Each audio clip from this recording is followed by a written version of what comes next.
Bismillahirrahmanirrahim. Assalamualaikum warahmatullahi wabarakatuh. Alhamdulillah rabbil alamin wassalatu wassalamu ala asyrafil anbiya'i wal mursalin wa ala alihi wa sahbihi ajma'in. Subhanaka la ilma lana illa ma 'allamtana innaka antal alimul hakim wa la haula wa la quwwata illa billahil aliyyil azim. Rabbi syrah lana sudurana wa yassir lana umurana wa halul 'uqdatam min alsinatina yafqahu aqwalina. Allahumma yassir wa la tu'assir ya karim. Rabbi tammim bi khair. Sallallahu alaihi sayyidina Muhammad wa ala alihi wa sahbihi wasallam walhamdulillah rabbil alamin. Syukur kepada Allah Subhanahu wa taala pada pagi yang mulia ini, berbahagia ini, kita dapat bersama-sama dalam Muslimah Celik Fikah. Walaupun ada, saya yakin dan percaya sahabat-sahabat kita ada urusan di rumah hari Sabtu, Puan Syikin kita pun ada mesyuarat yang penting perlu diuruskan. Namun kita sebab dah ada skip satu sebenarnya, satu slot, iaitu slot wanita dan realiti lah cabaran masa kini, iaitu kita akan bawa kepada penutup sempena kita dah bincang semua topik. Untuk hari ini fokus kepada fikah ataupun fikul mar'ah. Yang kita nak fokus ialah tentang Al-Quran, tentang kitabullah, kitabul munazzal, kitab yang diturunkan kepada Nabi Muhammad sallallahu alaihi wasallam, yang mana kita akan lihat dari pelbagai aspek. Fikahnya dari sudut fiknya ialah berkaitan dengan apa sahaja yang berkaitan dengan ahkamus syar'iyah, hukum-hukum syarak. Kita telah ketahui bahawa hukum syarak ada 5. Ya, ada yang wajib, ada yang sunat, ada yang haram, ada yang makruh dan ada yang harus. Ada 5 ahkamus syar'iyah. Apabila kita bercerita tentang ahkamus syar'iyah, iaitu sesuatu yang berkaitan dengan perbuatan lah, dia mesti ada kait 2 ni. Maka Hanis. Dia kait dengan 2 benda. Bila kita nak sebut tentang fiqh, nak temput tentang ahkamus syar'iyah, yang pertama hukum,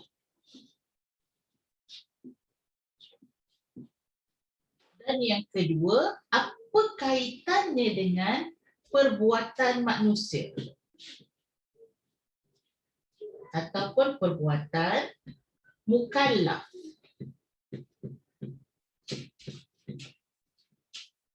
Okay.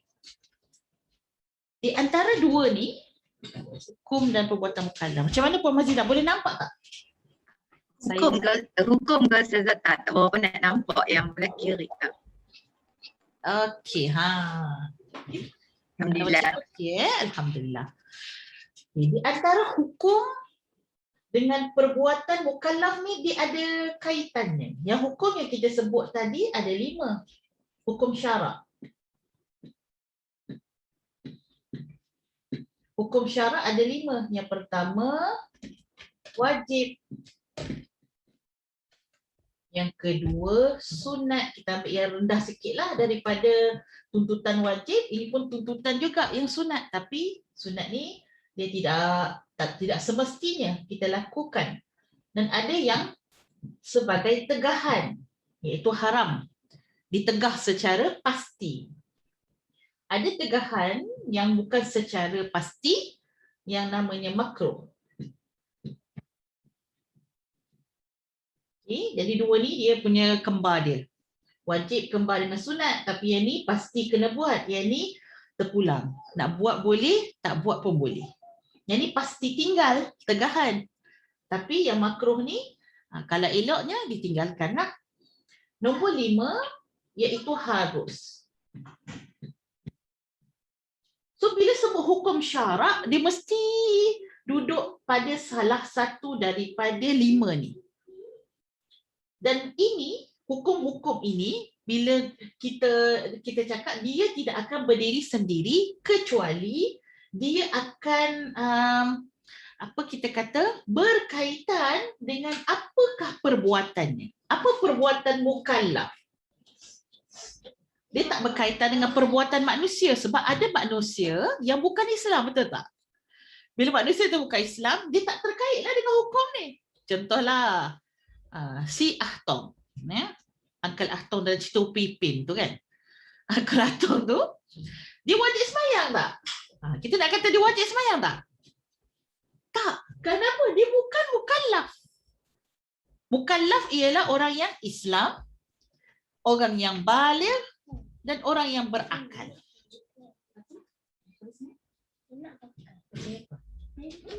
Oh, nak pakai beg. Kejap ya. Ibu dia nak pakai beg. Adik sekolah. Baru cakap UPP, adik dah pakai beg UPP. Kejap saya. Ya, adik angkat dulu. Ni salah masuk. Adik sekolah cuti hari ni. Masuk sekolah sebab tengok abang sekolah hari ni. Okey. Salam dulu. Salam. Yamin. Okey, bye. Hati-hati ya pergi sekolah. Pergi sekolah. Okey. Jadi perbuatan mesti kait dengan perbuatan tu apa yang dibuat oleh manusia lah kan. Perbuatan. Kata kerja. Kerja manusia. Tapi bukannya manusia secara umumnya dia ada 3. Mikrofon sini depan sikit. Mukallaf mesti ada 3, iaitu Islam, baligh dan berakal. So, kalau dia Islam, baligh dan berakal, barulah dia dibebankan dengan hukum-hukum ini. Jadi apa yang kita nak bincang di dalam perbuatan mukallaf hari ini, apa yang berkaitan dengan Al-Quran. Okay. Perbuatan yang berkaitan dengan Al-Quran. Contohlah, bila kita tengok tajuk wanita dan Al-Quran. Ada banyak sangat perbicaraan tentang wanita dengan Al-Quran. Contohnya, apa saya? Nak pakai. Kita buka. Di sebelah. Okey, ada baik gigi ya. Contohnya, wanita dengan Al-Quran, sahabat-sahabat dia ada banyaklah. Apakah kedudukan Al-Quran, kedudukan wanita dalam Quran? Ini pun satu perbincangan yang sangat besar juga. Contohnya, adakah Al-Quran menafikan hak wanita? Ataupun adakah Al-Quran meletakkan kedudukan wanita ni di mana tempat dia kedudukan wanita tu? Tempat paling bawah ke? Tempat pertengahan ke? Ataupun tempat paling atas ke? Dia ke mana? Itu pun satu perbincangan. Adakah wanita menjadi ada wanita yang dibincangkan di dalam Al-Quran? Contoh nama Maryam, Sayyidatina Maryam. Ini pun tentang wanita dengan Al-Quran juga. Apakah perbicaraan Al-Quran tentang wanita-wanita salihah ataupun contoh-contoh wanita yang talihah, iaitu wanita yang jahat dekat dalam Quran? Boleh juga kita buat tajuk wanita dan Al-Quran. Tapi disebabkan sahabat-sahabat, bengkel kita ini ialah bengkel fiqh. Bila kita sebut bengkel fiqh, dia mesti berkait dengan 2 benda. Berkait dengan hukum syarak dan perbuatan mukallaf. Maka apakah perbuatan perempuan? Kita kecilkan lagi. Yang berkaitan dengan Al-Quran. Ataupun ada sebahagiannya yang kita nak sebut hari ini ialah perbuatan yang dengan lelaki pun sama jugalah, yang berkait lelaki dan perempuan tentang perbuatan manusia ataupun orang Muslim yang mukallaf yang ada akal dengan Al-Quran. Kita akan bincangkan satu persatu apakah di sana hukumnya, apakah di sana dia punya syarat-syaratnya, kan? Apakah pantang larangnya. InsyaAllah kita akan bincangkan selama 1 jam setengah. Tapi saya rasa untuk awal ni rasanya okey ke? Puan Fadilah, okey ke untuk pembukaan kita pada hari ni? Okey, insyaAllah Ustazah. Okey, Alhamdulillah. Kalau ada apa-apa soalan, kita memang buka sepanjang 1.5 jam. Sebab boleh tulis saja kat ruangan komen. InsyaAllah kita akan berinteraksi bersama-sama. Kita nak tengok antara yang kita nak bincang ialah hukum wanita membaca Al-Quran dalam keadaan haid. Hukum wanita menyentuh Al-Quran, sentuh dalam keadaan haid. Hukum wanita mendengar Al-Quran.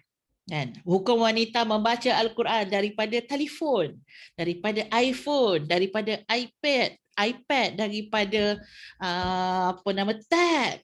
Ini kita akan bincangkan bersama-sama. Tapi sebelum daripada itu, izinkan saya untuk nak tahu dahulu apakah Al-Quran. Kita kena clarify dahulu maksud Al-Quran itu sendiri. Dan baru kita boleh nanti tengok apakah kaitan ataupun apakah perbezaannya dengan Al-Quran yang ada di dalam telefon, Al-Quran yang ada di dalam CD, Al-Quran yang dicetak, Al-Quran yang dibaca dan sebagainya. Jadi untuk yang pertama, saya persilakan kalau ada sahabat-sahabat yang boleh memberikan definisi. Kita nak ambil yang definisi yang pertama dahulu, iaitu apakah, what is Al-Quran? Okay, dipersilakan. Ada sahabat-sahabat kita yang nak memberikan cadangan ataupun nak kongsi. 1 poin pun okey. Apa itu Al-Quran? Ustazah, saya cuba. Okey, boleh Puan Mazidah. Kitab panduan untuk kehidupan kita. Okey, Alhamdulillah. Kitab panduan kehidupan. Memang tepatlah, tak ada salahnya. Sangat-sangat baik percubaan daripada Puan Mazidah. Kitab Al-Quran panduan kepada kita. Okey, itu yang pertama. Seterusnya ada sahabat-sahabat lain yang nak kongsi. Apakah terjemahan ataupun definisi Al-Quran? Dah setiap hari baca Quran ni kan? Setiap hari dalam solat paling kurang memang kita baca satu surah pembukaan Al-Quran, surah Al-Fatihah. So kita nak tahu dulu terjemahan Al-Quran secara definisinya. Secara definisinya apakah terjemahan Al-Quran yang insya-Allah akan menyebabkan kita merasai bahawa ya, inilah Al-Quran yang kita baca, yang kita beriman. Ya Allah, ya Tuhanku, sahabat-sahabat, bukan sahaja cerita Al-Quran ni. Saya tanya sahabat-sahabat muslimah celik fiqh hari ni, nanti dalam kubur pun malaikat tanya. Malaikat tanya dalam kubur, kan? Apakah kitab kamu? Dia tak sebut, kamu tahu tak apa tu Quran? Tak, dia tak tanya. Apakah kitab kamu dekat dunia ni? Jadi masa tu pun Al-Quran ditanya. Al-Quran juga waktu hari kiamat nanti di padang mahsyar, dia akan datang memberi syafaat kepada orang yang berdamping dengannya, sahibul Quran, ahlul Quran. Dalam kubur, Al-Quran menjadi benteng kita. Surah Al-Mulk, bila siapa selalu baca surah Al-Mulk, dia menjadi kita punya penyebab untuk tidak kena siksa kubur. Jadi sahabat-sahabat, tak rugi kalau kita tahu definisi Al-Quran. Okey, seterusnya kalau ada sahabat yang lain nak berikan kongsikan pada kita, siapa yang pernah dengar? Ini macam yang pertama sekali kita tahu Al-Quran tu Puan Hani ke? saya Hani. Okey, sekali lagi kurang jelas tadi. Hani dia first of all, how do we know about Al-Quran? Dia is like a mujizat from Allah, diturunkan kepada Nabi kita, Nabi Muhammad SAW. So that's the starting point of how do we know Al-Quran. It's actually a gift from Allah to Muhammad. Then from there on, Muhammad akan spread out to dia punya kaum-kaum Adam kita. Okey, cantik. So kita dah dapat beberapa poin. Terima kasih banyak Puan Hani.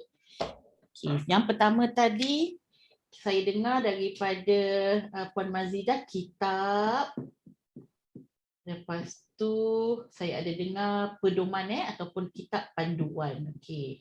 Daripada Puan Hani kita dapat beberapa poin, iaitu mukjizat,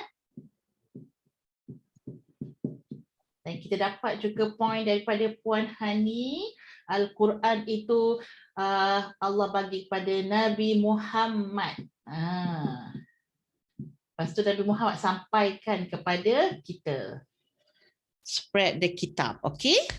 Cantik? 4 pun dah okey dah. Okey, ada lagi? Siapa lagi nak tambah?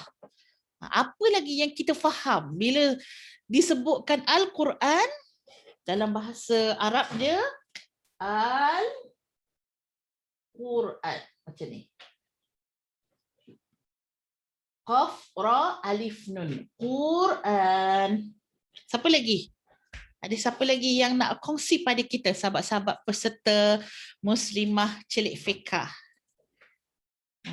Saya cuba tengok Puan Nur Aziza. Puan Nur Aziza nak berkongsi dengan kita? Ilya Chan ke?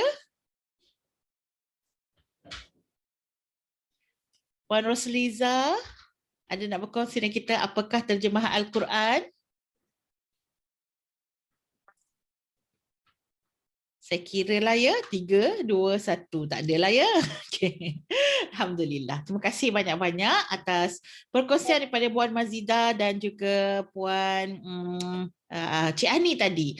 Okey, jom saya ambil. Ini adalah terjemahan ataupun erti Al-Quran. Okey. Baik. Inilah terjemahan Al-Quran secara definisinya. Jadi kalau sahabat-sahabat, kita ada terjemahan bukan terjemahan lah. Maksudnya kita ada pemahaman masing-masing dengan Al-Quran itu secara meaning dia. Al-Quran tu apa? Bukan ada orang kata Al-Quran tu kitab, ada orang kata Al-Quran itu buku, ada orang kata Al-Quran itu macam-macam lah kita boleh bagi tahu. Tapi para ulama dia meletakkan satu definisi, iaitu definition Al-Quran secara keseluruhan, iaitu jami' wal mani'. Jami' iaitu mengumpulkan semua-semua yang penting dan menafikan semua-semua yang tidak berkaitan dengan dia. Itu maksud definisi. Jadi jom tolong kita ambil sama-sama erti Al-Quran apa? Kalamullah al-munazzal ala nabiyyihi Muhammadin sallallahu alaihi wasallam. Okey. Jadi ini satu. Yang kedua, al-mu'jiz. Tahniah. Terima kasih kepada Puan Hani kerana betul. Ada mukjizat di sini. Al-mu'jiz. Al-mu'jiz bilafzihi wa ma'nahu.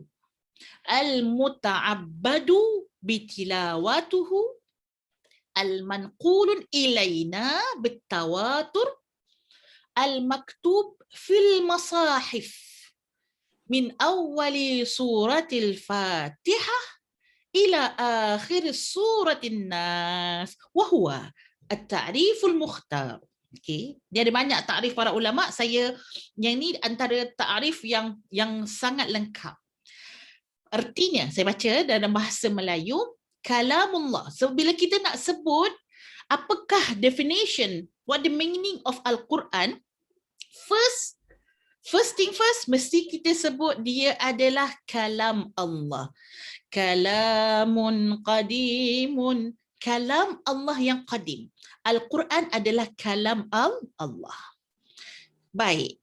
Yang diturunkan kepada Nabi, al-munazzal yang diturunkan kepada Nabinya Muhammad sallallahu alaihi wasallam.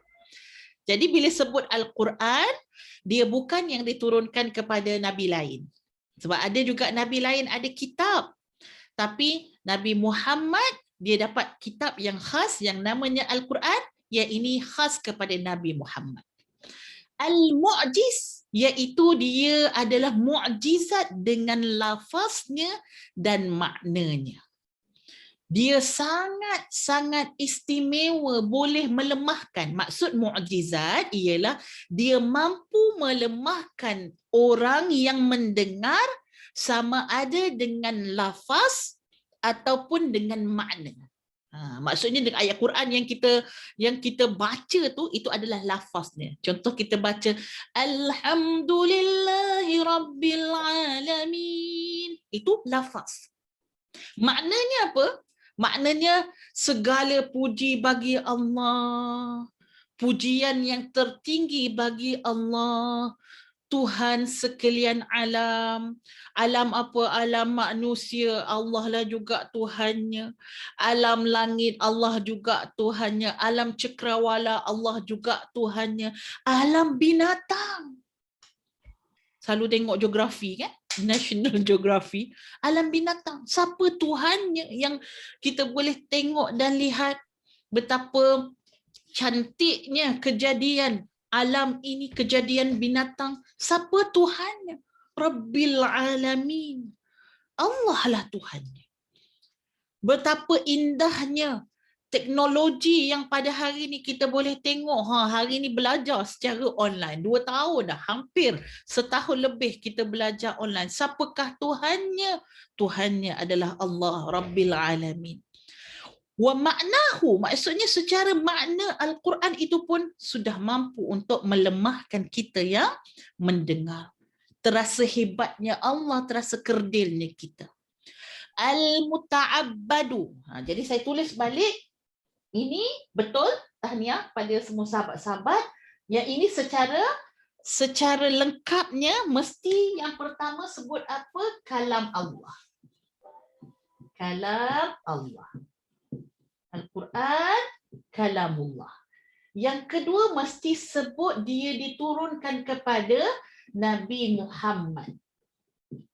Okay. Sallallahu alaihi wasallam. Yang ketiga, yang ketiga yang bawah ni, al-mu'jiz. Iaitu dia adalah mukjizat.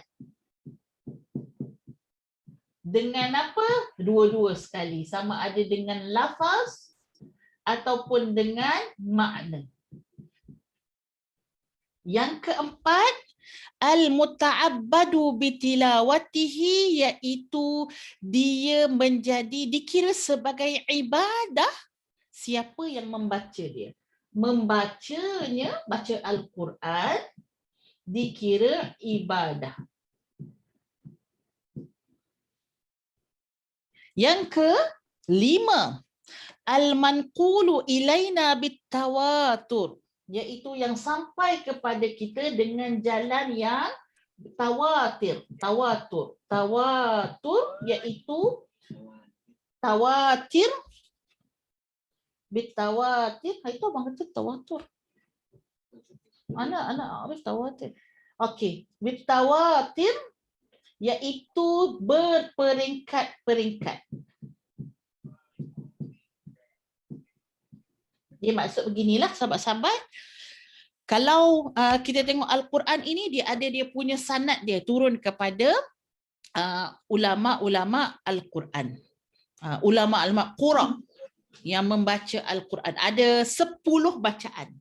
Qiraah ada berapa? Ada 10 qiraah. Sajalah nak test market. Sahabat-sahabat tahu tak? Lazi ana sami'tu asyarah minal asyah al-jum'ah.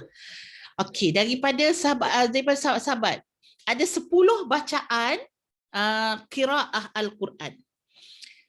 Sahabat-sahabat pernah dengar tak ada orang baca surah Wadduha,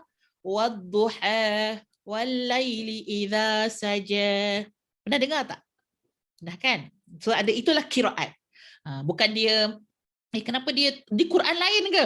Dia bukan Quran lain. Dia Quran yang sama yang turun kepada Nabi sallallahu alaihi wasallam. Cuma dari sudut bacaannya dia ada sanad dia daripada siapa. Rasulullah sallallahu alaihi wasallam mengajar kepada sahabat. Jadi sahabat ini dapat mendengar bacaan begini daripada Rasulullah begini. Dan ada 10 jenis bacaan yang paling besarlah. Okey. Yang mana kita hari ini di Malaysia kita baca Al-Quran dengan qiraat siapa? Ni soalan aras tinggi lah ni. Yang kita baca ni, yang kita baca Wadduha, Wallaili idza saja, Ma wadda'aka rabbuka wa ma qala. Ini Quran bacaan jenis apa? Seluruh Malaysia lah dan kebanyakan di Nusantara. Hafs Al-Asim. Ya, betul. Abu Hafs Al-Asim. Masya Allah. Tahniah. Riwayatul Hafs Al-Asim. Betul lah. So jadi, so kalau kita tahu ya tu, ini maksudnya siapa yang jawab tadi ya? Saya tak nampak siapa yang buka mic tadi. Puan Nazira ke? Saya. Okey, Masya Allah. Tahniah Puan Azira. Betul ada macam-macam lagi, antaranya nama qiraat dia qiraat al-warsh. Qiraat yang Ibnu Mas'ud, macam-macam yang agak pelik. Tapi tak pelik. Itu yang pelik dengan kita lah, tapi hakikatnya benda tu adalah benda yang tawatur. Tawatir. Dia ada sanad dia. Kecuali ada juga qiraat yang syadzun. Qiraat yang pelik yang ni tidak diterima lah, ya. Ada qiraat yang pelik sikit di dalam masyarakat, dalam pembacaan ni tidak diterima. Baik, kita terus. Apakah arti seterusnya al-maktubul fil mushaf, iaitu ditulis ataupun direkodkan di dalam mushaf. Okey, ini penting sangat. Dituliskan dalam mushaf akan menjawab semua soalan-soalan yang kita berikan tadi di awal sesi. Bismillahirrahmanirrahim. Okey, yang mana bermula Al-Quran ni dengan surah Al-Fatihah dan berakhir dengan surah An-Nas. Okey, kita ulang balik ya. Dengan 1, 2, 3, 4, 5, 6, 7. Kita ulang semua sekali, insya-Allah. Hanis boleh rakam. Kita buat video pendek ni untuk sahabat-sahabat kita yang dekat luar sana, mungkin hidup lama dah, baca Quran lama dah, tapi tak boleh nak gabungkan semua ni. Kita cuba Baik.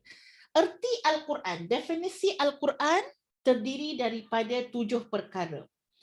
Kalam Allah yang diturunkan kepada Nabi Muhammad sallallahu alaihi wasallam.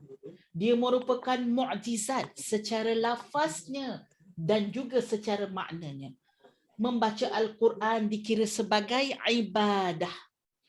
Dan Al-Quran diturunkan secara tawatir, iaitu secara berperingkat, ada sanadnya.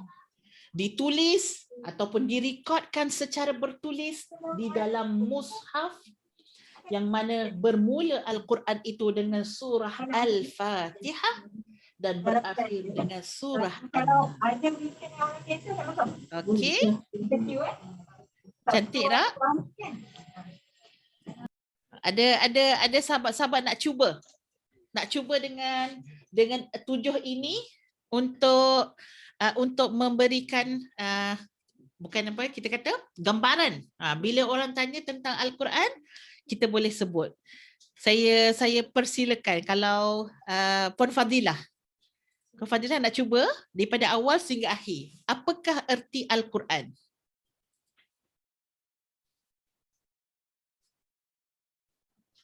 Puan Fadilah ada ke? Ya, Ustazah ada. Pergi toilet je. Oh, kita tolak. Okay, sorry. Tak apa, tarik nafas dulu. Kita bagi kalau ada sahabat-sahabat kita yang lain. Puan Rosliza. Puan Rosliza ada. Okay, Puan Fadilah lah boleh. Puan Fadilah dah buka kamera tu. Okay, dipersilakan untuk kita dapatkan secara keseluruhan maksud Al-Quran dengan 7 isi ni lah. Ayat tak kisah sebenarnya, yang penting ada isi-isi ni. Oh, ulang balik maksud dia. Ya, Al-Quran kalam Allah yang mengandungi mukjizat diturunkan kepada Nabi Muhammad melalui perantaraan malaikat Jibril kepada kita yang beragama Islam, kepada umat manusia. Nilai secara ibadah mulai daripada surah Al-Fatihah dan diakhiri daripada surah An-Nas. Masya Allah. Tahniah, tambah jaga anak pun boleh belajar kan. Subhanallah. Terima kasih Puan Fadilah. Ya, insya-Allah mudah-mudahan Sama. menjadi suatu kekal lah dalam ingatan kita. Antara perkara-perkara yang mesti kita sebut bila kita baca ataupun nak takrifkan tentang Al-Quran. Baik, saya nak ambil dekat maktubun fil masahif. Sekejap, sebelum masahif kita ambil situ. Muta'abbadu bitilawatihi. Disebabkan Al-Quran ini adalah dikira sebagai sesuatu yang ibadah ketika membacanya, maka ibadah al-muta'abbad, nak ibadah mesti kena ada apa? Ini okey lah ya. Nak ibadah, bila namanya ibadah, di sana miftahul ibadah at-taharah. Dia ada syarat, kunci. Kita ambil dulu kunci ibadah. Apa dia kunci ibadah? Kalau kunci kereta, kita nak pergi ke misalan kata, kunci ibadah ialah kesucian. Maaf Ustazah, Ya. you are still sharing the screen. Sekejap ya, saya tak boleh dengar. Puan Hani ke? Suara macam jauh. Sekali lagi. You're sharing the screen, so tak nampak apa you tulis. Oh, okey. Saya tutup ni dulu. Begitu ya. Sekarang okey? Yes. Okey. Cantik. Okey. So, kunci ibadah ialah kesucian. Kunci. Kalau kita nak naik kereta, kita kena ambil kunci kereta. Betul tak? Kalau kita ambil kunci apa? Kita pergi ambil kunci basikal ke, kan, kunci mangga rumah kita ke, tak boleh jadilah. Dia mesti kena ambil kunci ibadah. Sebab kita sebut tadi, membaca Al-Quran adalah dikira sebagai ibadah. Maka dia mesti kena ada kunci. Kunci ibadah mesti seseorang itu suci. Okay? Orang tu bersih. Sebab yang dia nak ibadah ni kepada Allah. Kalau dia tak suci, dia bawa najis ataupun dia bawa hadas, maka tak sah. Suci daripada apa? Mesti suci daripada satunya hadas. Dan yang keduanya najis. Alhamdulillah bab ni kita dah belajar hari tu. Ya? Suci pada hadas. Apa itu hadas? Apa jenis najis? Kita dah belajar. Okey, hadas ada dua. Iaitu hadas kecil dan hadas besar. Najis ada tiga. Najis yang ringan, najis mutawassitah, pertengahan, dan najis yang mughalladhah, iaitu berat. Ni selalu orang ingatlah ni. Anjing dengan babi. Yang ni tahi. Yang ni kencing anak-anak lelaki berusia kurang pada 2 tahun yang hanya minum susu ibu saja. Baik. So kalau orang tu nak baca Quran, dia Quran adalah ibadah membacanya. Dia mesti kena ada suci. Al-mushkilahnya dia ada dekat sini, iaitu apa? Dia ada hadas besar yang namanya haid ataupun nifas. Maka jawapannya, seorang yang haid ataupun nifas, dia tidak suci dan dia tidak boleh untuk membaca Al-Quran sewaktu haid. Sebab apa? Sebab dia tidak memiliki kunci tersebut, iaitu kesucian. Ya, ini dia punya jelasnya. Kita kata menjadi syarat kepada seseorang yang nak menunaikan ibadah, iaitu nak salat, dia kena ada suci. Suci daripada hadas besar dan kecil. Seseorang yang nak berpuasa, betul juga, sama juga, dia mesti suci pada hadas besar dan hadas kecil. Seseorang yang nak membaca Al-Quran, dia mesti suci daripada hadas besar dan hadas kecil. Kalau siapa yang faham secara asasnya, saya suka bagi usul, saya suka bagi kepada sahabat-sahabat kaedah. Bila kita bagi kaedah, sahabat-sahabat akan tak pening bila buka, cuba type. dekat Google. Boleh tak baca, orang haid boleh baca Quran tak? Sahabat-sahabat baca setiap, baru baca dia punya tajuk video saja, kita pening dah. Banyak ni ustazah, dia punya jawapannya. Tak ada ke dalam Islam ni satu jawapan saja.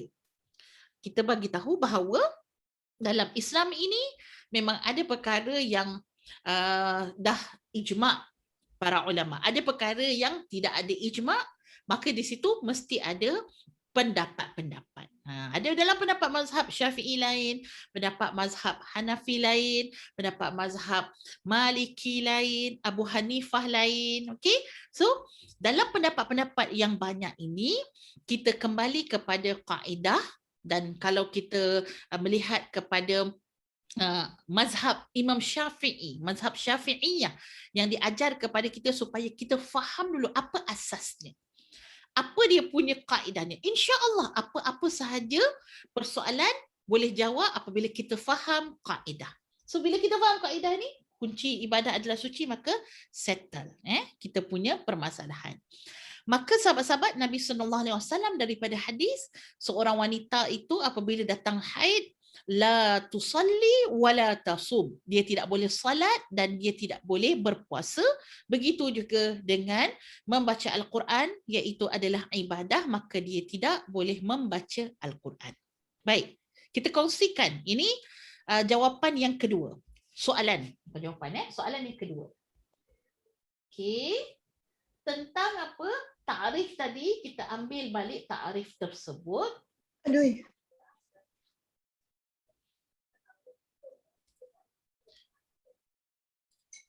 Al-maktub fil masahif, yang mana ditulis di dalam mushaf. Okay. Mushaf. Mushaf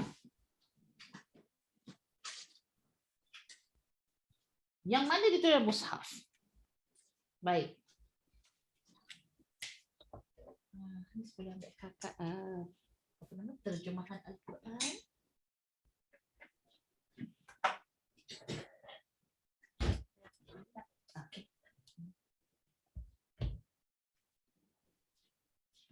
Okey. Soalan lagi pada saya. Banyak pula ustazah ada soalan Saya tutup dulu share screen ni. Baik. Saya yakin dan percaya sebenarnya ramai orang ada ni kat rumah. Okey. Okey, ini kita panggil apa? Puan Azira, kita panggil apa ni? Terjemahan Al-Quran. Terjemahan Al-Quran. Okey, baik. Okey, Puan Azira, terjemahan Al-Quran ni mushaf ke tak? Kalau dikirakan bukan. Bukan mushaf. Alasannya kenapa? Kerana tak 100% bukan full Al-Quran dan ayat-ayat kalam Allah. Okey, baik. Alhamdulillah. Okey. Boleh apa? Aku la qauli azza wa astaghfirullahalazim li wa lakum lah. Puan Azira dah boleh jawab dah tu. Alhamdulillah. Sekadar je ustazah. Macam mana? Sekadar sahaja. Sekadar saja, masya-Allah. Alhamdulillah. Jadi sahabat-sahabat betul yang kita berpegang ataupun selama ni kita diberikan pendedahan tentang Al-Quran itu sendiri ataupun mushaf Al-Quran itu sendiri, ya, yang kita nak terjemahkan dahulu. Apa maksud mushaf, dan yang macam Puan Azira kata yang biasa kita guna ada terjemahan tu kita panggil terjemahan Al-Quran. Baik. Yang pertama, kita ambil mushaf dulu. Kita tak nak ambil terjemahan dulu, kita ambil mushaf.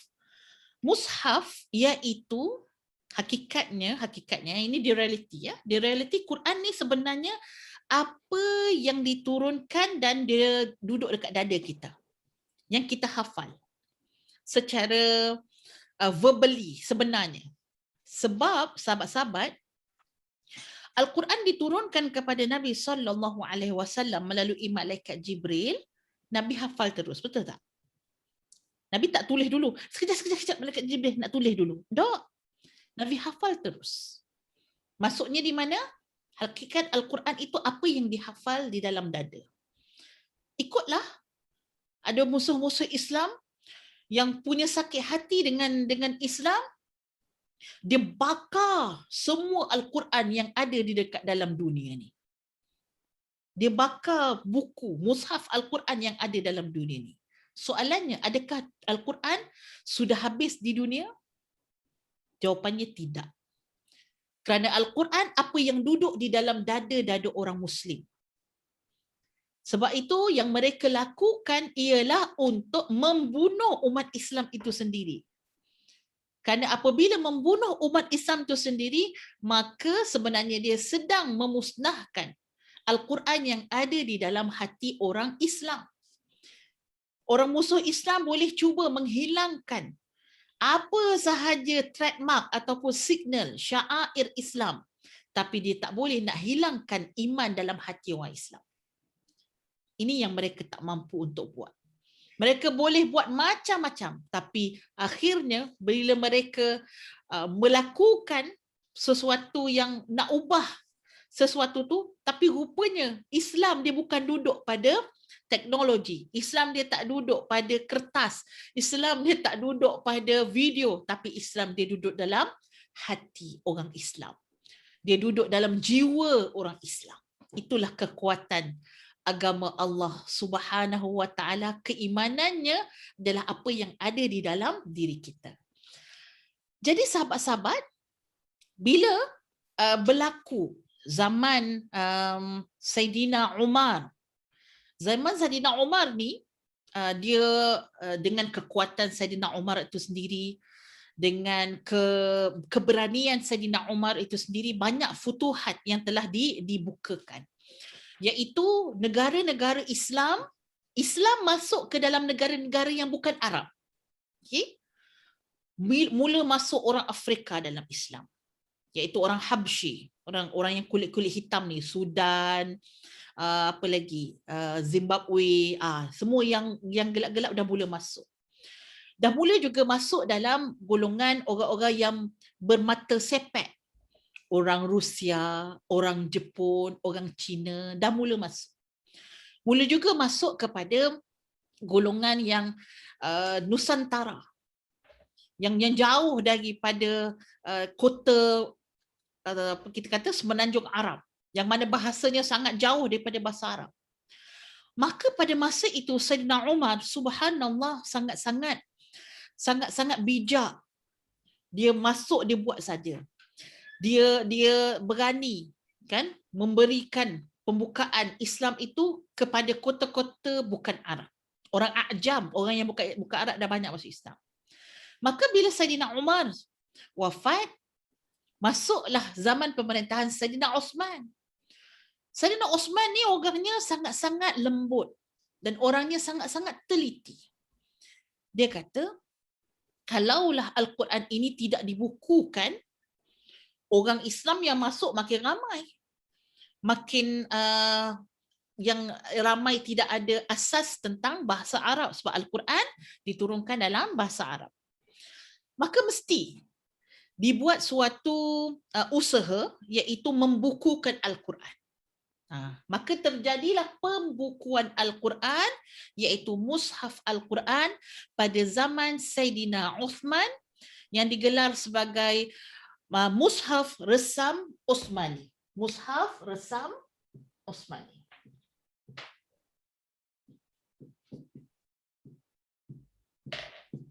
Okay. Maka sekiranya sahabat-sahabat tengok, ini Resam Osmani ya. Ini Resam Osmani. So Resam Osmani ni dia punya konsep dia yang tersendiri. Berbeza dengan Resam Majid. Dulu mak-mak kita dia baca Resam Majid. Resam Majid dia ada beza sikit, dia tak ikut Resam Osmani. Sebenarnya kalau ikutkan apakah terjemahan mushaf, iaitu ma baina duffataini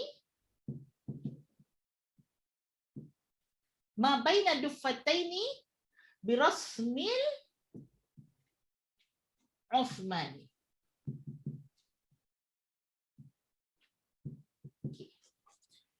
Nak terjemahkan mushaf ialah apa yang ditulis di antara dua kulit dengan resam Osmani.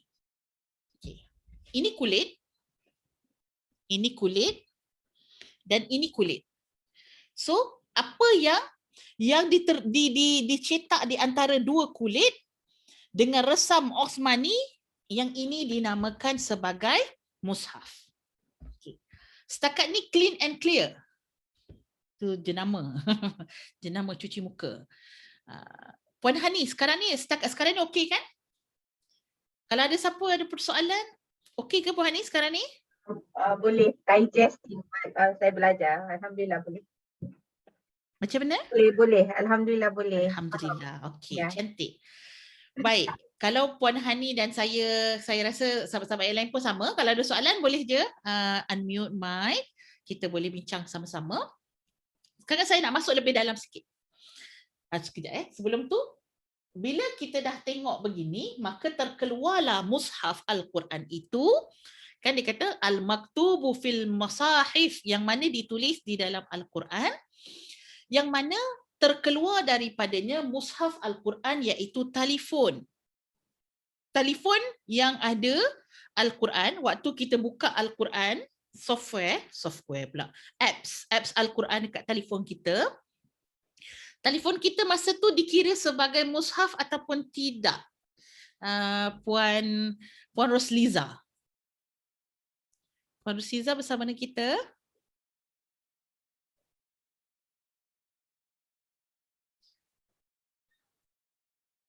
Kalau tak ada, Puan Mazidah lah, Puan Mazidah. Kalau telefon, kita buka apps Quran, dia jadi mushaf tak? Macam mana kalau sebab pernah dengar pendapat tapi tak tahu betul ke tak, sebab dia tak kira kalau buka dia kira dia kalau buka dia dikira mushaf sebab benda tu kita buka kalimah Quran tu terpancar. Ya, sebab kita baca, so maksudnya dikira mushaf. Ada tulisan, tapi kalau kita tutup dia tak dikira mushaf sebab maksud macam itulah Ustazah. Sebab bila terpancar tu dikira mushaf lah, macam tu. Sebab kita tak boleh bawa pergi toilet ke, sebab kan pernah dengar macam boleh tak bawa toilet handphone, tapi dalam handphone tu ada application Quran. Itu yang saya tahu, Ustazah, maaf. Tak apa. Cantik, kita suka berkongsi begini, insya-Allah. Cantik. Jadi kalau orang tu dia tak ada wuduk, dia boleh tak pegang telefon tu waktu telefon tu terpancar apps Quran? Katalah dia buka surah Al-Baqarah. Boleh tak dia pegang?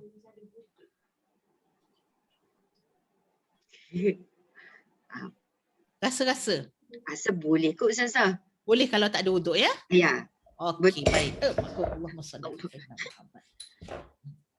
Kain lain dia. Okey. Jadi jawapannya ialah, terus jawapannya.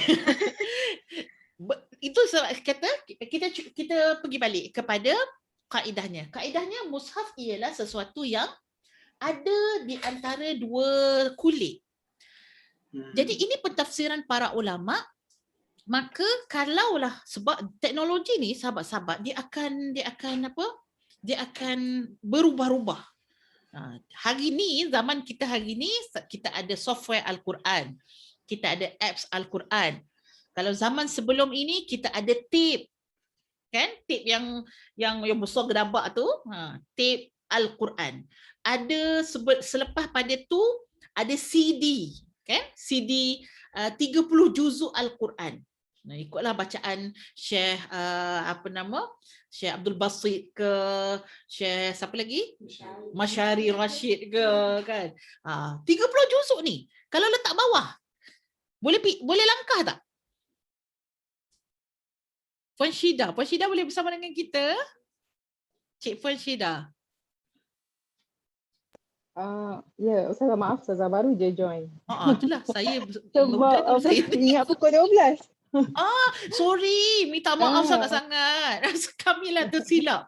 Tu buat timing pukul 12 tadi. Tapi saya ingat pukul 10 sebab buat Zoom ni yang terbuat pukul 12.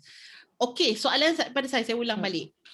Dulu-dulu kan ada CD-CD 30 juzuk. Katalah CD tu, kalau kita langkah CD tu, adakah dikira sebagai kita melanggar mushaf Al-Quran? Tak. Tidak. Pada saya tak lah. Okey, jawapannya kenapa? Alasannya? Yang Ustazah kata tadi itulah antara dua kulit. Antara So dua CD tu bukan dua kulit. Ya, Alhamdulillah. So jadi jawapannya apabila kita nak gelarkan sesuatu itu mushaf, jadi dia mesti ikut pendapat ataupun takrif yang diberikan oleh para ulama, dia mesti yang ada dua ni. So jadi nak pegang yang antara dua kulit ni, yang ini mesti kena ada wudu, mesti kena suci. Kenapa kena ada wudu? Sebab la yamassuhu illal mutahharun, tidak akan memegangnya kecuali orang-orang yang taharun, iaitu orang-orang yang suci daripada hadas kecil, iaitu tak ada wudu. Dan juga orang yang hadas besar, iaitu orang perempuan yang haid dan nifas. Ya, orang haid dan nifas adalah orang yang hadas besar, maka dia juga kena dia tidak boleh memegang mushaf Al-Quran ketika berada dalam haid dan nifas. Okey, baik, cantik sekali. So berkait balik dengan apps Al-Quran tadi, kalau dia ada pada telefon kita, kita tak perlu ada wuduk lah. Tak ada masalah. So kalau kita nak baca Quran, misalnya kata waktu Ramadan kita nak banyak baca Quran, kita nak ambil bacaan tu dekat dalam apps telefon saja, kita buka apps tersebut, tak ada wuduk pun tak ada masalah. Tapi kalau mushaf, mesti kena ada wuduk. Baik, kita pergi pula persoalan yang lebih dalam lagi yang saya nak sebut tadi tentang terjemahan ini. Okay? Kita panggil dia terjemahan, sahabat-sahabat. Kita panggil, dan memang dah tulis dah dekat Malaysia punya nama, memang dia kata terjemahan Al-Quran. Kalau saya punya dia kata terjemahan dan tajuk berwarna. Hakikatnya sahabat-sahabat, saya dan Ustaz memang mengkaji, memang kami cek balik, sebabnya kami ada buat buku kan, buku Tadabbur Al-Quran. Terjemahan ini, saya share sekejap.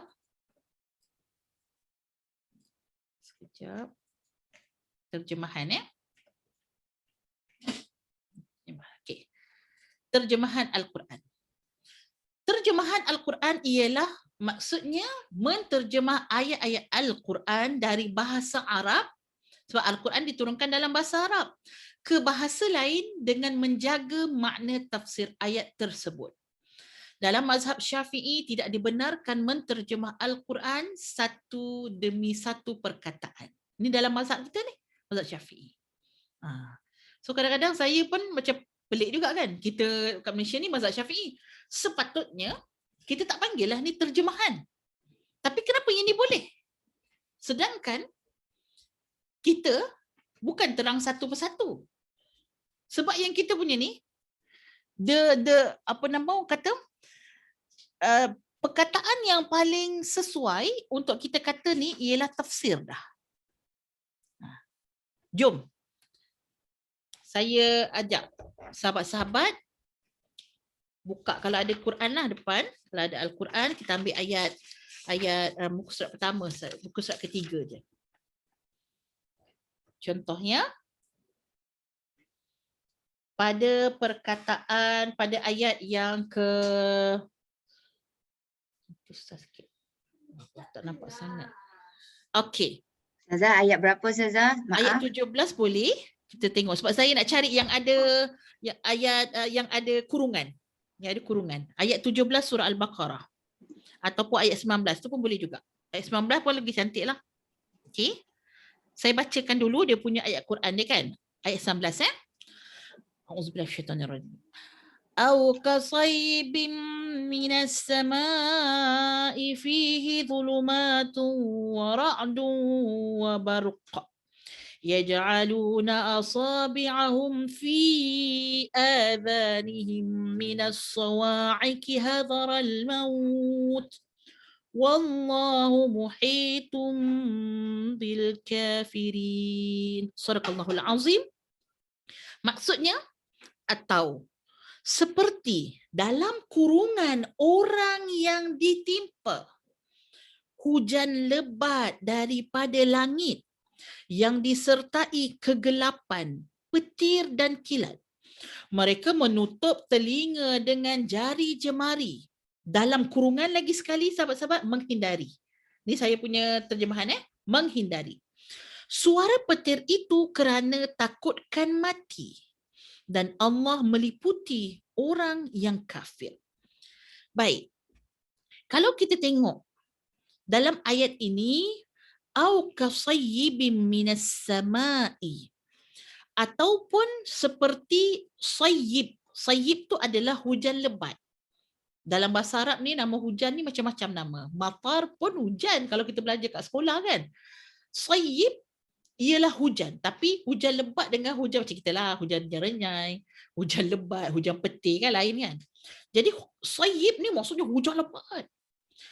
Allah bagi contoh au kasayyibin minas sama, hujan lebat daripada langit. Tapi dalam terjemahan sahabat-sahabat, dia tak terus letak seperti hujan lebat dari langit, tapi dia letak kurungan orang yang ditimpa. Tang mana pula dalam bahasa Al-Quran tu ada orang yang ditimpa? Yasibu, kalau orang ikutkan yasibu, orang yang ditimpa tu dalam bahasa Arab tak ada dalam perkataan ayat Al-Quran tersebut, yasibu tak ada. Tapi ditambah yang dalam kurungan tadi, iaitu orang yang ditimpa. Mereka ini ditimpa hujan yang lebat serta bukan sahaja hujan lebat, yang turun ke atas mereka kegelapan. Ada apa lagi? Barqun, iaitu ada petir. Lepas tu ada ra'dun tu petir, barqun tu guruh. Yaj'aluna asabi'ahum. Mereka menjadikan, menjadikan asabi'ahum ni asabi'. Dia punya jari jemari mereka ni fi adhanihim. Dia letak, sebab apa? Kuat sangat bunyi tadi. Dia letak dekat dalam telinga mereka. Kerana apa? Minas sawa'iqi. Sawa'iqi adalah suara petir. Zoom macam tu kan. Kuat sangat suara petir tersebut. Nampak tak? Sahabat-sahabat, ada perkataan dalam kurungan menghindari. Menghindari itu ialah perkataan tu tak ada pun. Cuma yang ada hadharal maut, kerana mereka ketakutan dengan kematian tadi. Tapi diletakkan perkataan tadi sebagai terjemahan yang mengikut kepada tafsiran ayat. Okey? Sebab itu tengok kat sini balik, dia apa terjemahan, cannot kita buat terjemahan satu persatu. Kalau tak ada yang dalam kurungan tadi, mungkin orang yang tak ada asas bahasa Arab akan salah faham ataupun tak faham langsung. Apa faedahnya terjemahan tapi makin salah faham tentang ayat Allah? Apa faedahnya tapi tak faham langsung tentang ayat Allah? Maka dimasukkan, nampak ni dia kata apa? Dengan menjaga makna tafsir. Makna tafsir tu kena jaga. Jadi kalau ayat tadi subhanallah, yang orang Melayu lah, yang ni yang ulama-ulama Melayu yang akan tengok, yang akan mereka sudah perhati setiap makna tafsir ayat tersebut dan tidak akan diterjemahkan by word, tapi akan diterjemahkan dengan sedikit tafsiran supaya difahami maksud tersebut. Jadi sahabat-sahabat, maka sebenarnya lebih menghampirilah kalau kita kata Al-Quran ini dia adalah Al-Quran yang saya pegang ini, terjemahan ni adalah terjemahan tafsir yang menghampiri kepada tafsir. Okey? Baik, walaupun secara asas kan tafsir asas sahaja. Sahabat-sahabat, maka disebabkan itu di dalam terjemahan kita, saya stop sharing. stop sharing ni. Okay. Di dalam terjemahan ini, dia ada kadang-kadang bukan sahaja daripada kurungan-kurungan tadi, dan kadang-kadang bawah ni kalau boleh kita tengok ada hadis, kan? Hadis yang berkaitan, sifat Nabi yang berkaitan dengan ciri-ciri di atas, dan kemudian ada kadang-kadang kalau macam yang Quran saya ni, ni hadis daripada hadis Riyadatus Salihin, ada nota kaki. Di bawah ni ada nota kaki yang menerangkan lebih jelas lagi yang berada di atas. Jadi bila kita tengok satu muka surat ni, maka perkataannya sebenarnya lebih banyak daripada ayat di tengah. Perkataan lagi banyak, maka dia sudah hilang adalah mushaf, tetapi dia adalah terjemahan. So, kalau dia terjemahan, tak ada masalah kalau orang yang haid dan nifas boleh memegang terjemahan Al-Quran. Tak ada masalah. Dia boleh pegang, ataupun dia tak ada wuduk, dia boleh pegang yang ini. Cuma yang Al-Quran mushaf tadi, orang haid yang ni tak boleh pegang. Yang haid yang ni tak boleh pegang, tak boleh baca satu. Yang kedua, haid tak boleh pegang satu. Yang ketiga, tak boleh membawa. Membawa tu maksudnya, contohnya dia memindahkan hamala Quran daripada naqalu ila minal makan ila makan. Contoh, kalau kita pernah tengok orang pindahkan kan, dia dulu-dululah, saya tak ada wuduk lah, dia ambil ni, dia ambil apa tu, lapik, lepas tu dia pindahkan tu Quran, dia tolak sikit pakai lapik. Ini pun sama juga, tak boleh. Maka wahamiluhu, angkat kan, melainkan darurah. Melainkan katalah kalau mushaf tu jatuh daripada tempat yang tinggi, dia jatuh. Saya tak ada wuduk ni, biar je lah. Tak boleh, iaitu darurah. Ambil lah, angkat dengan darurah. Tapi kalau dia sekadar dia nak duduk kat sini kan, dia nak pindah ke tepi sana, ayat tu kena panggil orang yang suci. Kalau dia ada haid dan nifas, dia ambil suci, jangan lapik macam tu. Okey? Baik. Membacanya juga, sahabat-sahabat, tidak dibolehkan, kerana membaca Al-Quran tadi kita dah sebut dikira sebagai ibadah. Maka membaca yang tidak dibolehkan ialah membaca dengan suara. Membaca dengan suara tu tak boleh.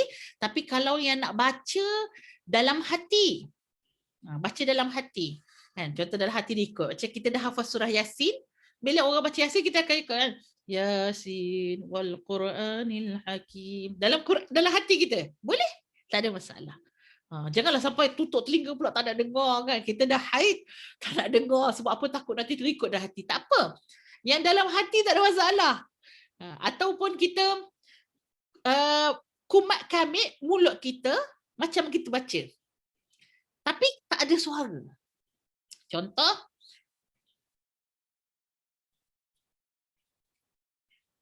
katalah orang buat majlis kan. Marilah kita buka bacaan majlis kita dengan bacaan Ummul Furqan Al-Fatihah. Dia pun baca. Kumat kamit tapi tak ada suara. Yang ni tak nama baca. Nama baca tu apa? Membaca ialah mengeluarkan suara sekadar didengar oleh telinga kita. Itu maksud baca. Kalau itu pun bukan baca, itu bisik. Itu bisik. Maksudnya makhrajnya tak keluar jelas. Kalau membaca mesti dengan makhraj huruf yang kita baca tersebut. Kalau alifnya di mana, ainnya di mana, itu baru baca Alhamdulillahirabbil alamin. Itu baru baca. Okey, so jadi tak mengeluarkan suara boleh. Kalau baca dalam hati boleh. Membaca dalam fikiran boleh. Contoh anak-anak kita yang duduk kat sekolah tahfiz dan dia ada masa, tempoh masa yang mana dia kena habiskan juga dia punya bacaan dia tu. Jadi kalau dia takut terlupa, tapi kata Syekh Umar Hashim, Dr. Umar Hashim, dia kata sebenarnya tempoh period ni tak lama. Dia kalau setakat 7 hari, 8 hari, kita tak lupa, dia kata. tak lama. Tapi katalah kalau kita takut je kata lupa, kita buka lah. Kita buka, kita dengar. So, mendengar bagi orang yang haid tak ada masalah. Mendengar ayat Al-Quran bagi orang yang haid. Membaca dalam hati dalam Al-Quran, baca Al-Quran dalam hati bagi orang yang haid tak ada masalah. Untuk seseorang itu, misalan kata dia mengajar ataupun dia mak kan nak tengok anak mengajar Quran. Jadi kalau tinggal nanti mungkin anak seronok lah kan 15 hari tak mengaji kan. Mak cuti, aku pun cuti juga kan. Jadi nak tengok juga anak mengaji Quran, kita boleh dengar, kita boleh tegur tanpa kita memegang mushaf. Kita cuba buat paling minima di dalam kita punya penghormatan kita dengan Al-Quran. Kita dah tengok tadi kan terjemahan Al-Quran ada berapa? Ada 7. Iaitu Quran ni tinggi sahabat-sahabat. Quran yang kita baca ni dia sangat suci. Kemuliaannya bukan sekadar di langit bumi tapi berada di Lauh Mahfuz. Siapa yang pernah sampai Lauh Mahfuz? Hanya Nabi SAW. Bayangkan Al-Quran itu suci, duduk di tempat yang suci, adalah kalam Allah yang maha suci, maha agung. Dia bukan seperti yang kita baca beribu-ribu buku yang ada dekat belakang saya, tak sama langsung dengan Al-Quran. Dia terlalu istimewa. Maka bila dia istimewa, kita kena letak dia dengan penghormatan yang selayak dengan dia. Maka kita minimalkan, kalau kita period lah kan. Kalau kita period, kita nak tengok juga anak mengaji, ambil seminima mungkin. Okay. Yang kedua, apabila anak berlaku kesalahan, kan, kita pegang ataupun anak pakai mushaf tapi kita tak pegang ataupun kita pakai Quran terjemahan. Yang kedua, apabila anak kita baca dan anak kita tersalah, kita boleh nak betulkan tapi niat kita tersebut antara dua. Niat nak mengajar boleh. Kalau katalah anak kita tu belajar di sekolah tahfiz, dia kena niatkan. Kalau ustaz suruh baca, dia nak baca juga boleh, tapi jangan niat membaca Al-Quran. Kerana membaca Al-Quran adalah tilawah, dia kena niat belajar. Kena niat belajar. So, kata niat belajar ataupun niat mengajar ataupun lagi satu, boleh juga dia niat zikir. Niat zikir. Antara ayat Quran yang biasa kita baca, walaupun kita period biasa, mesti kita tak terlepas. Iaitu apa? Ayat pertama dalam Quran, Bismillahirrahmanirrahim. Kan? Kita biasa dah kita buat apa-apa semua Bismillahirrahmanirrahim. Tapi niat kita apa? Niat kita bukan membaca Al-Quran. Niat kita adalah zikir dengan ayat tadi. Maka bila kita niat zikir, kita tak niat baca Quran, boleh. Tak ada masalah. Okay, so tukar niat. Katalah kalau dah tak boleh nak elak, kita dah cuba untuk meminimalkan, nak betulkan anak kita punya bacaan, kita niatkan mengajar Al-Quran ataupun kita meniatkan untuk yang kita baca adalah zikir. Ya, maka zikir itu zikir daripada ayat Quran, zikir daripada hadis ataupun zikir daripada apa yang ulama ajar, semua itu dibolehkan. Okey. Jadi lagi satu sebelum saya buka kepada soalan, adab untuk membaca Al-Quran, ya. Adab untuk membaca Al-Quran ada banyak. Antaranya kalau ambil wuduk itu wajib, dia bukan sunat. Tapi antara adabnya iaitu menghadap kiblat. Kita boleh membaca Al-Quran dalam keadaan kita duduk yang elok, kan, duduk kat kerusi begini, kan. Baca dengan formal lah, maksudnya memang nak baca sungguh-sungguh, kan, menghadap begitu. Baca di tempat yang bersih, kan. Tetapi tidak menjadi kesalahan untuk kita baca, maksudnya dari sudut memang bukan terbaik, tapi boleh tak kalau kita nak baca tak ngadap kiblat? Satu. Boleh tak kalau kita nak baca kita tak duduk, baca Quran sampai baring? Siapa pernah buat? Saya angkat tangan. Kalau kita dah, contohlah anak-anak kita yang mengaji yang tahfiz, kan. Saya tak adalah tahfiz, tapi kami kena hafal ke Azhar 8 juzuk. Jadi memang Quran ni dia tak boleh, kalau kita nak hafal, kita kena selalu ulang. Selalu dengar, selalu ulang. Pengulangan tu yang menyebabkan kita hafal. Jadi kita tak larat lah asyik nak duduk kat kerusi je baca. Memang kadang-kadang kita baca sambil baring. Kadang bukan baring meniagak pun ada juga kan. Memang keadaannya kita nak buat kata pengulangan itu lagi banyak masa bersama Quran, lagi mudah untuk kita hafal. Jadi sahabat-sahabat, jawapannya apa? Jawapannya boleh. Boleh untuk baca Quran sambil baring. Boleh untuk baca Quran tak menghadap kiblat. Boleh saja baca Quran atas katil. Boleh saja baca Quran mungkin dekat contoh dekat dapur. Tengah masak, buka surah juzuk 30. Bila sampai surah Al-Kafirun kan kita hafal, kita pun baca kat dapur. Boleh? Boleh. Ustazah, saya tak pakai tudung Ustazah. Boleh ke Ustazah? Siapa kata pakai tudung tu wajib waktu baca Quran? Seeloknya memanglah kita tutup aurat. Tapi kalau katalah sahabat-sahabat tak pakai tudung, baca Quran, boleh. Dia tidak haram. Kita kan pakai lengan pendek kadang-kadang kan? Yalah kat rumah kita pakai lengan pendek, tutup, cari kain lah, tutup. Boleh sahabat-sahabat. Dia tidak berdosa. Jadi, kita ni kadang-kadang lah orang Melayu, kita terlalu mengagungkan sangat Quran. Quran letak atas. Sampai nak ambil pun jauh sana. Terus tak ambil.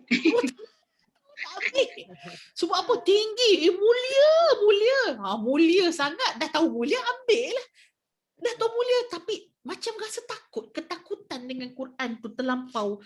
Ada jarak antara kita dengan Quran. Kita ambil sedikit macam masyarakat Arab yang mana mereka, ya Allah, dekat pasar, kalau pasar tu anak-anak muda, Quran yang kecil macam tu, dia orang pegang kat tangan, tengah sementara tak ada orang beli, baca Quran. Macam tu je. Quran dengan orang dekat LRT. Kalau kita panggil LRT lah kan, dia orang panggil train lah. Dia orang panggil train. Yang panggil train tu orang Inggeris. Dia orang panggil apa? Trainco. Train tak ingat lah apalah. Dia orang dalam kenderaan awam. Kalau kita banyak pegang telefon kan. Masyarakat mereka pegang Quran. Dekatnya mereka dengan Quran. Saya ada ambil gambar beberapa pandangan yang mana saya rasa macam ya Allah, tak wujud pandangan ni kat rumah, dekat masyarakat kita. Rasanya kalau wujudlah, tapi dekat tahfiz je. Budak-budak tahfiz kat luar pun dia tak buat dah. Kan? Sebab apa? Malulah, mana ada orang pegang handset, tak apalah kan. Pegang novel tak apa. Tapi pegang Quran, mana ada Quran kan? Quran kan? Macam tak boleh Quran pegang dekat tempat awam. Letak Quran kita suatu tempat yang mudah untuk dekat dengan kita. Yang penting apa? Satu je. Yang wajibnya, mesti kita suci. Kita ada wuduk, kita tidak haid, kita tidak junub, dan ambil Quran, dekatkan diri kita dengan Quran. Antara kita memegang mushaf dengan kita memegang telefon, jauhlah bezanya macam langit dengan bumi. Pegang mushaf dapat pahala. Kan kita ada wuduk, lepas tu pegang pula Quran, melihat mushaf dengan melihat telefon kita dia punya roh dia tak sama macam roh kita pegang Quran. Mengaji Quran dengan membaca ataupun memegang Al-Quran yang asal, mushaf tersebut pahalanya berganda lah berbanding dengan telefon. Cabarannya memegang telefon, kan, niat tu masa pegang telefon memang nak buka apps Quran kan, gambar warna hijau kan, Al-Quran. Tapi yang mata kita pergi, ada notification. WhatsApp masuk. WhatsApp masuk. Kejap lah. Kejap. Dah masuk dekat warna hijau tu, berantu. Macam-macam. Masuk warna F, warna biru. Huruf F warna biru. Tak keluar-keluar daripada F tu. Masuk pula kamera, warna pink dengan purple. Instagram. Masya Allah, tak keluar-keluar. Masuk pula warna merah. Kan? Ada error tu sikit tu. YouTube. Ya, macam-macam ada kat situ, berjam kat situ.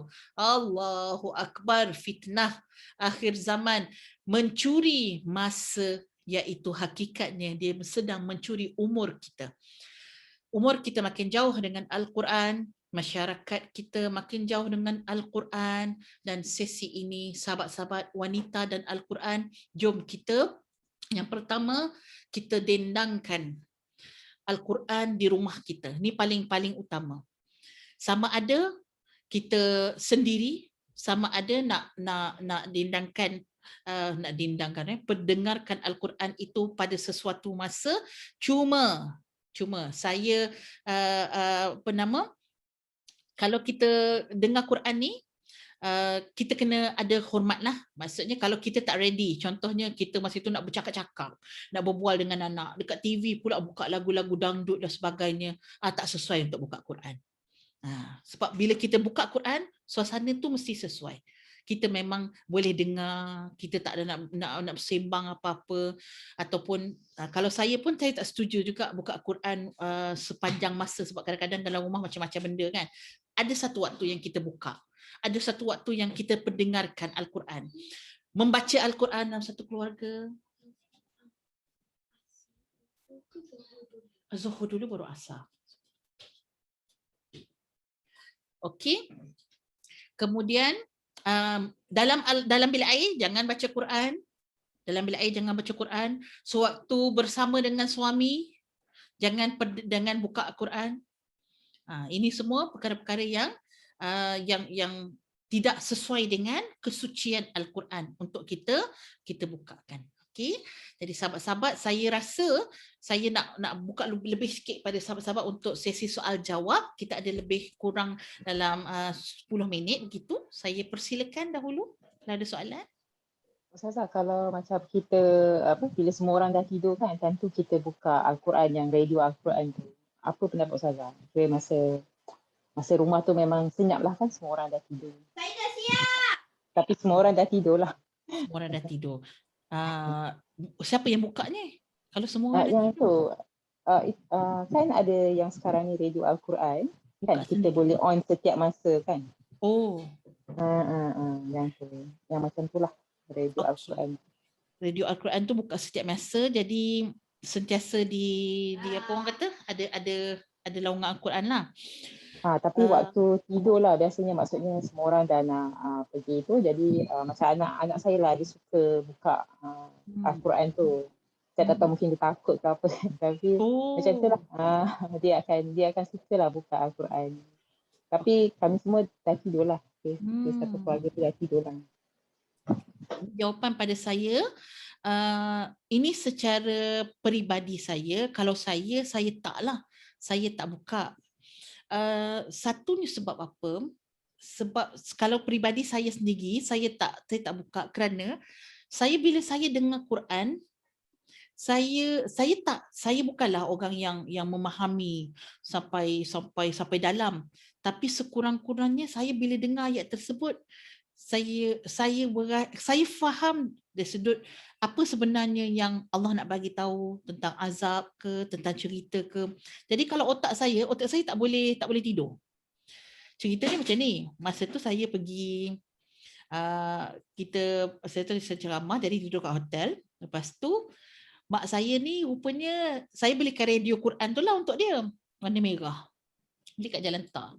Jadi mak saya pun seronok sangat sebab radio tu dia boleh jalan sendiri kan. Kalau headset dia kan mati kan macam tu. Jadi mak saya sukalah, sampai tidur pun dia buka. Saya menghormatilah itu ibu saya punya suka kan. Saya cuba nak tidur, saya tak boleh tidur. Saya kata, lepas tu akhirnya saya bangun, "Ma, boleh tak Ma kalau nak matikan Quran?" Dalam hati mak saya, ustazah suruh matikan Quran. Jadi saya pun cakap terang-teranglah, cakap, "Ma, bila saya bahasakan diri saya adik, Ma, bila adik dengar, adik akan terbayang apa yang Allah nak sampaikan pada kita. Allah nak suruh kita berfikir. Bila cerita, lepas pada cerita tu Allah suruh ambil iktibar. Jadi kita akan ambil iktibar. Bila otak kita berjalan, Kalau kita dengar azab Allah, kita jadi takut dan kita jadi terbayang, kita jadi takkan mampu untuk tidur. Sebab Al-Quran Allah turunkan untuk apa? Hudan lil muttaqin. Al-Quran adalah suatu petunjuk. So pada setiap ayat tu ada petunjuk yang Allah nak bagi. Sebab tu bila dengar Quran kita kena senyap sebab kita nak dapatkan supaya kita boleh ambil apa ibrah Allah nak suruh kita fikir, suruh kita beramal dalam kehidupan kita. Kita ambil pengajaran. Cakap mah, jadi I tak boleh tidur mah. Duk apa insaf. Insaf diri. Allahu akbar. Jadi tak apa matikan mak. Sebab mak saya kata begitu.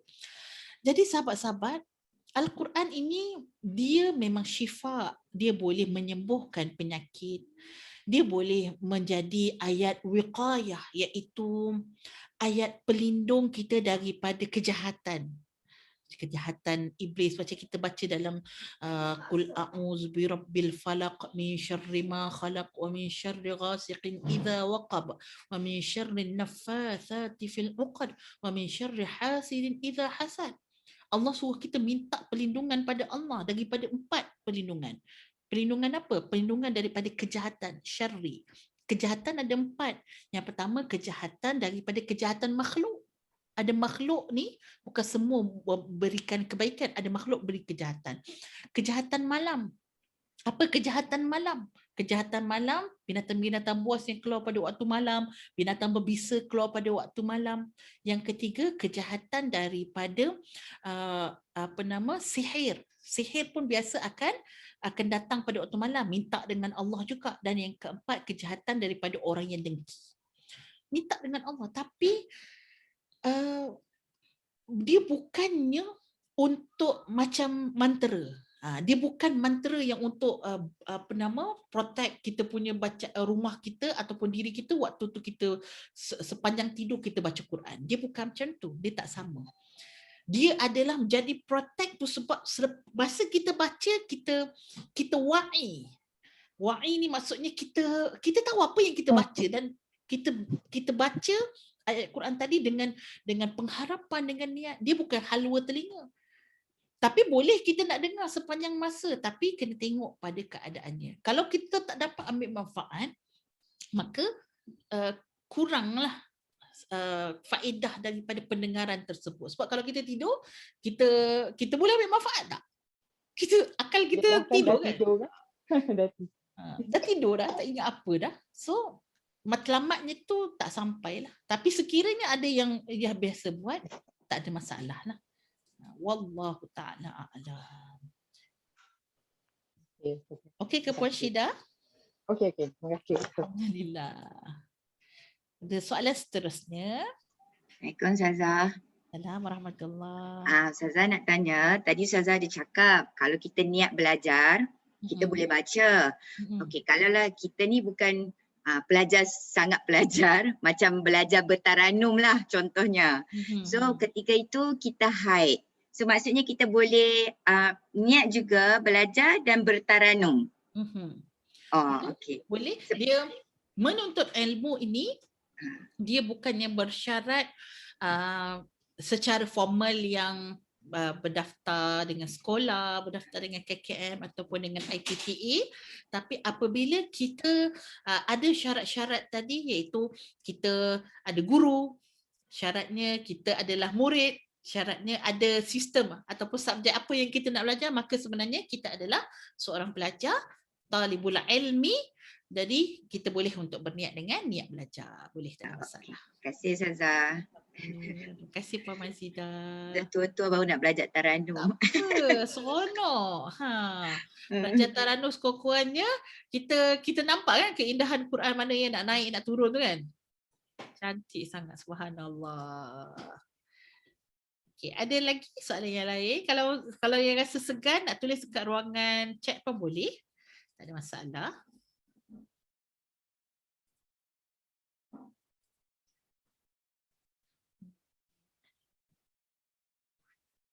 Ustazah nak tanya sikit. Boleh, silakan Puan Azira. Kalau kita baca Al-Quran guna mushaf, kita dapat 10 kali ganjaran kan, pahala ibadah lah. Kalau guna yang macam telefon, ganjaran dia macam mana Ustazah? Ganjaran untuk membaca tu sama ada membaca Sama. dekat telefon ataupun dekat mushaf. Dari sudut dia yang bezanya pada melihat, memegang. Pada membaca, melihat, memegang. So pada membaca tadi sama je lah. Sebab setiap satu huruf yang kita baca dapat 10 markah, telefon ataupun mushaf. Tapi yang pegang kita tak dapat lah kan. Tapi kalau pegang mushaf, yang pegang tu kita dapat pahala. Yang melihat tadi tu pun melihat ayat Quran dengan melihat ayat yang bukan pada mushaf tu pun dia tadi dah melihat dah kan. Memegang. Kita Ada memegang. baca. Memegang tu kita dapat juga pahala memegang Al-Quran. Oh, memegang pun dapat juga. Ya, betul. Memegang mushaf, memandang mushaf, dia pahala yang berbeza dengan membaca. Membaca satu pahala. Sebab kalau kita membaca tanpa kita melihat, contoh kan, kita kat dapur, kita baca Qul a'udzu birabbin nas. Kita dapat dah pahala tu. Tapi kita tak dapat pahala memandang. Betul. Kita dapat pahala membaca. Tapi kalau membaca, melihat mushaf, tu pahala pada memegang dengan memandang tu, itu dah lebih lagi berbanding dengan kita baca tanpa melihat. Yalah, kadang-kadang mushaf ni kita siap cium lah, ada amalan kan, cium mushaf lah. Junjung pun ada. Junjung pun ada letak kat atas. Dengan niat yang tertentu lah. Ah. Alhamdulillah lah. Okey. Terima kasih Ustazah. Sama-sama.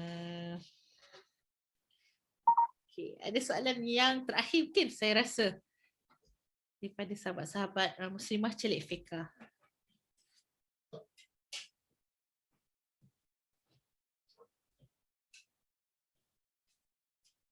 Untuk sahabat-sahabat kita yang tak masuk, insyaAllah saya akan masukkan video ini dalam YouTube. Jadi nanti kita akan upload. So sahabat-sahabat yang belum masuk ataupun sahabat-sahabat yang dah masuk, kalau nak tengok ataupun ulang balik, boleh saja pergi ke YouTube channel.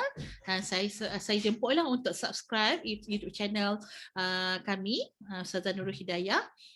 Di sana ada beberapa segmen-segmen. Kami ada segmen kisah Anbiya, kita ada segmen Huda Al-Quran, iaitu tadabbur Al-Quran. So sahabat-sahabat, bila kita tadabbur Al-Quran, bila kita baca Quran tu kita rasa lain lah.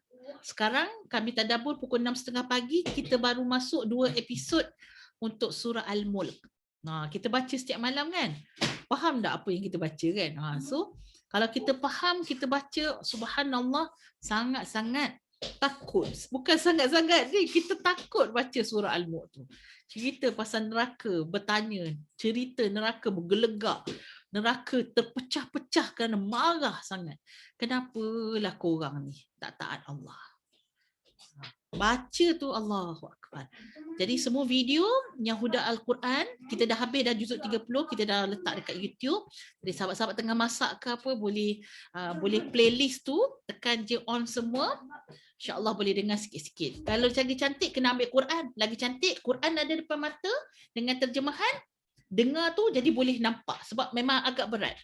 Kita punya Huda Quran agak berat. Ada juga tazkirah ringkas untuk merawat kita kata masalah-masalah yang ada pada hari ni, ramai orang yang tension, tak ada duit, tak boleh keluar sebagainya. Adalah video-video di sana yang mudah-mudahan sikit sebanyak memberikan motivasi supaya manusia jangan sedih, jangan takut, kerana kita masih ada Allah, kita masih ada Islam, kita masih ada kesihatan. InsyaAllah segala-galanya khair. InsyaAllah boleh carilah kat YouTube video tu, ataupun nanti Puan Syikir akan kongsikan video kita yang ada. Video yang hari ni punya lah. Saya rasa sekadar itu dahulu untuk sesi kita pada hari ini. Saya mohon maaf atas segala kekurangan. Terima kasih banyak-banyak sahabat-sahabat Puan Mazidah, Cik Hani, Puan Syida, Puan Fadilah, Puan Ilya Chan, Puan Rosliza, Puan Syida yang bersama dengan kita. Jumpa lagi di lain waktu untuk Muslimah Celik Fiqah. Terima kasih kepada pihak masjid yang bersama dengan kita menganjur program ini. Aku qauli hadza wa astaghfirullahalazim li wa lakum. Assalamualaikum warahmatullahi wabarakatuh. Assalamualaikum warahmatullahi wabarakatuh. Waalaikumsalam. Terima kasih saya Ustazah. Ustazah. Jumpa lagi. semua. Assalamualaikum. Ya.